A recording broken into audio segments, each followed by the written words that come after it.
তো গাইজ আজকে দুপুরে আমি আর আমার ভাই ঠিক করলাম আমার জেঠুর ঘর থেকে আম পাড়বো আর আম পেড়ে আম মাখা করে খাবো। আর ওই যে গাছটা দেখছো ওই গাছটা থেকে আম পাড়বো।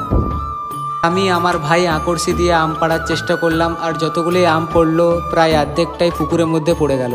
তাই ঠিক করলাম গাছে উঠে আম পাড়বো।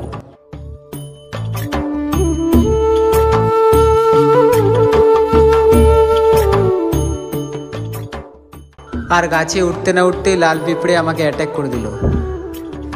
তো কয়েক থোকা পাড়া হলো, আর পুকুরে যে আমগুলো পড়েছিল ওগুলো আমার ভাই বাঁশ দিয়ে টেনে টেনে উঠালো।